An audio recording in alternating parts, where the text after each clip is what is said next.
მაშასე გამოშვებას დღის მთავარი თემით ვიწყებთ რა ვითარება ამ დროისათვის მუხროვანში სამხედრო ბაზაზე ამ წუთებში კრიმინალისტები მუშაობენ იქ სადაც უკვე სიმშვიდეა. ცოტა ხნის წინ მოხდა იმ ჯარისკაცების განიარაღება, რომლებმაც დანებება გადაწყვიტეს პარალელურად მიმდინარეობს გაქცეული სამხედროების ზებნა. უფრო დეტალურად ბოლო ინფორმაციით ქეთი კაშაკაშვილი ისაუბრებს შემთხვევის ადგილიდან. ქეთი გისმენთ.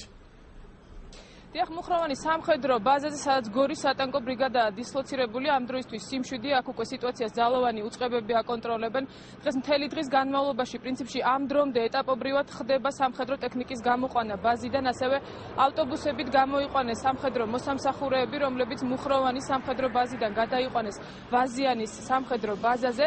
მას შემდეგ, რაც მუხროვანში საქართველოს პრეზიდენტი და ძალოვანი უწყებების მინისტრები იმყოფებოდნენ, ჯარისკაცების უმრავლესობამ იარაღი ჩააბარა, თუმცა ნაწილმა გაქცევა მოახერხა. ამ დროისთვის დაკავებულია პოლკოვნიკი გორგაშვილი. რაც შეეხება გაქცეულებს, გაქცევა მოახერხა 11-მა მაღალჩინოსანმა სამხედრო მოსამსახურემ, მათგან 5 სამართალდამცველებმა დააკავეს მალევე, დანარჩენ 6 კი ამ დრომდე ეძებენ. ვრცელდება ინფორმაცია, რომ მათ თავი შეაფარეს მუხროვანის მიმდებარე ტერიტორიას. და როგორც უკვე აღნიშნეთ, ამ დრომდე კრიმინალისტები მუხროვანის სამხედრო ბაზაზე მუშაობას აგრძელებენ.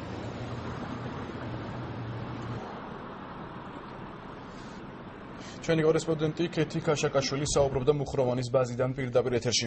შინაგან საქმეთა სამინისტრომ ცოტა ხნის წინ გაავრცელა გორის სატანკო ბრიგადის მეთაურის მამუკა გორგიაშვილის აღიარებითი ჩვენება. გორგიაშვილი ოპერატიულ მასალაში ახსენებს ორთაჭალის რეინჯერთა ბატალიონის მეთაურს მაიორ ლევან ამირიძეს. გორგიაშვილის თქმით, ამირიძესთან საუბრის შემდეგ მათ ერთობლივად მიიღეს ბატალიონის განგაშის რეჟიმზე გადაყვანის გადაწყვეტილება. დღესდილით გამთენიისას საათი არ მახსოვს ზუსტად ჩემთან ბატალიონში, ეს არის საგეული ჯვარის სატანკო ბატალიონი, რომელიც იმყოფება ალაგებულია დისლოკაციის ადგილი დაბა მუხროვანი, ამოვიდა ლევანი ამირიძე,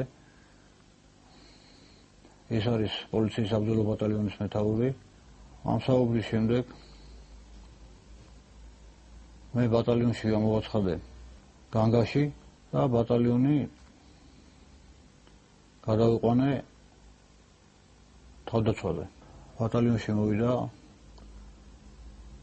კობა უთანაძე. რამდენიმე პირთან ერთად. შემდეგ ჩვენ შევედით კაბინეტში, სადაც მესაუბრა იმაზე, რომ მე უნდა გამოსულიყავი ჩემი ბატალიონით იმ სამხედრო ძალით, რაც მე გამაჩნია და უნდა წასულიყავი თბილისისკენ. თბილისისკენ წასვლაზე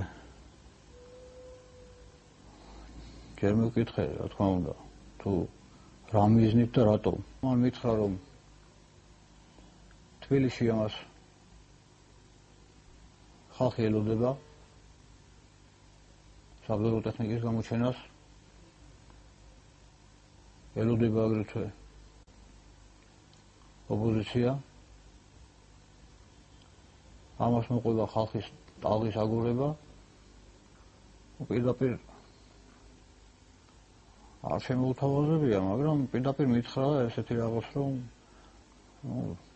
იყო დიდ თანხაზე საუბარი, რომ მე ამ თანხას ამის შესრულების შემდეგ მივიღებ. განხორციელებელი ამბოხი და დაკავებული სამხედროები, როგორ იგეგმებოდა ნატოს სწავლების შაშლა და ფართო მასშტაბიანი აჯანყება მუხროვანის ბაზიდან, გეგმა, რომელიც ხელისუფლების წარმომადგენელთა ლიკვიდაციას, სახელმწიფო დაწესებულებების აფეთქებას და ნატოს წვნების შაშლას ითვალისწინებდა რუსეთთან იყო შეთანხმებული. რა თანხა უნდა მიიღოთ ორგანიზატორებს ამბოხების სანაცვლოდ, როგორ მოხერხდა აჯანყების აღკვეთა და ვინ აღმოჩნდა გისოსებს მიღმა, ლევან ტაბიზის სიუჟეტში ნახეთ. სამხედრო ბუნტი მუხროვანის სამხედრო ბაზაზე ნატოს ცვნებამდე ერთი დღით ადრე დაიწყო. 4 აპრილის საღამოს 10 საათი შინაგან საქმეთა სამინისტრო ამბოხების ერთ-ერთ ორგანიზატორს გია ღვალაძეს აკავებს. დღესვე ორთაჭალის რეინჯერთა ბატალიონში დაუმორჩილებლობა ცხადდება და სამხედრო მოსამსახურეების შემდეგ ცვლას იარაღს არ აბარებენ. მოვლენების პარალელურად შინაგან საქმეთა სამინისტრო ახალციხეში კობა მელიქიძეს აკავებს, რომელიც ამბოხების ერთ-ერთი ორგანიზატორის პოლკოვნიკ კობა უთანაძის თანამძრახველია.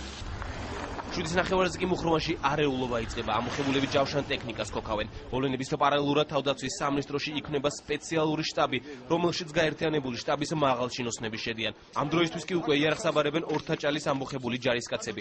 მოვლენების ძირითადი ეპიცენტრი ამ დროიდან უკვე მუხროვანის სამხედრო ბაზაზე გადადის. ამბოხებულებს მუხროვანის სატანკო ნაწილში მეოთხე ბრიგადის სადაზვერვო ასეულმა ამავე ბრიგადის ქვეითმა და სატანკო ბატალიონმა ალყა შემოარტყა. დამატებით მათ მეხუთე ბრიგადის ერთი ქვეითი და ერთი სატანკო ბატალიონი ემატება. მობილიზირებულია 24 ტანკი, 10 ქვეითი საბრძოლო მანქანა. მოგვიანებით ალყა შეუერთდა შინაგან საქმეთა სამინისტროს სპეცდანიშნულების რაზმის 700-მდე მებრძოლით და 46 კობრით. პარალელურ რეჟიმში ამბოხებულებთან მიდის თავდაცვის მინისტრი დავით სიხარულიძე და სახმელეთო ძალების სარდალი პოლკოვნიკი შმაგითელია. ამბოხებულებთან შესვლას მხოლოდ შმაგითელია ახერხებს, რომელსაც ამბოხებულები დაუმორჩილებლობას უცხადებენ და ულტიმატუმებს უყენებენ.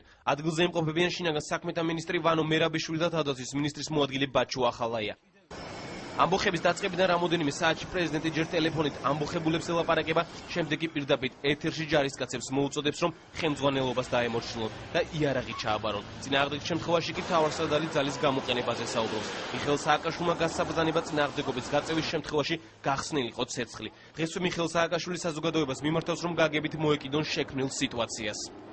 ჩვენ მათ მადლებს საშუალებას, რომ გამოვიდნენ, დაგუნებდნენ, დაანებდნენ სამართალდაცვო ორგანოებს, განიარაღდნენ და ეს იქნება მიღებული მხედველობაში როგორც შემამსუბუქებელი გარემოება. ქართული დემოკრატიის, საქართველოს თავისუფლების, საქართველოს ცნიანობის დასაცავად ქართული სახელმწიფო და ყველას შესაბამისი ორგანო არიან მზად მიიღონ ყველაზე გადამჭრელი, ყველაზე გადამწყვეტი ზოები, რათა აღიკვეთოს კონსტიტუციური წესრიგის, ჩვენი დემოკრატიის, ჩვენი თავისუფლების შერყევის და ძირგამოთქმის ნებისმიერი ცირე და თუ დიდი მცდელობა.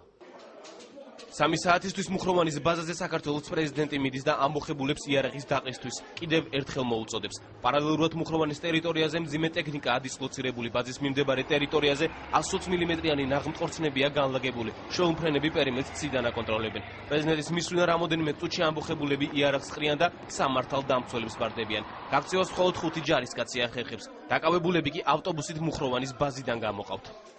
რას ამბობ პირველად რა გვინდოდა?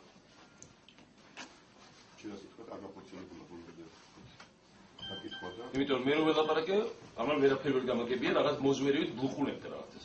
და სინამდვილე ის იყო, როგორც მივხვდი, რომ უნდა დროის მოგება რაღაცის მოდრიში. და მე ვუთხარ, რომ 1 საათს ვადრე ზუსტად. და მე ჩვენი ოპერატიული მასშტაბიდან გამოიწვის ეს გამოვაქვეყნეთ. ნათლად ჩანს ყვალი ამ ადამიანების უფრო ზემოქმედი გეგმები, როგორც არის რუსების მოწვევა თუ სხვა. და ჩვენ კიდე გამოვაქვეყნეთ სხვა მასალებს, როგორც ჩვენ ვთქვით. ამავე დროს მინდა გითხრათ, რომ დაკავებულია ამჯერად მიმდინარეობს რამოდენიმე ადამიანის დაკავება, რომლებიც პირდაპირ შემჩნეული არიან რუსეთთან კავშირზე, მათ შორის დაკავებული არის გენერალ კობალაძე და სხვა პირების მიმართ მიმდინარეობს. გენერალი კობალაძე მისახედი იყო ბევრად უფრო ადრე. და ეს ყოფილი გვარდიელები ზოგიერთი და სხვადასხვა ელემენტები, რომელიც თავისუფლად დადიოდნენ საქართველოში, თავისუფლად აწარმოებდნენ გადაადგილებას და ჩვენც ძალიან კარგად იცოდეთ, თქვენ ძალიან კარგად იცოდეთ და ძალიან კარგად იცოდეთ, რომ ამ ხალხს ბოროტების გარდა საქართველოს არაფერი არ გაუკეთებიათ არასოდეს. და ესენი არიან ჩამოყალიბებული თავის მენტალიტეტით, აქვს აბსოლუტურად კრიმინალური გადაღება. ეს ყველა ვიცოდით და კობალაძეს არ უნდა ებოგიდა თავისუფლად საქართველოში ამდენი ხანი, ოთანაძე არ უნდა ყოფილიყო თავისუფლად, ცხრიალაშვილი არ უნდა ყოფილიყო თავისუფლად, არ უნდა ჩამოსულიყო, არ უნდა გასულიყო, კიტოვარის თელი ბრაშკას არ უნდა ელო თავისუფლად თბილისში.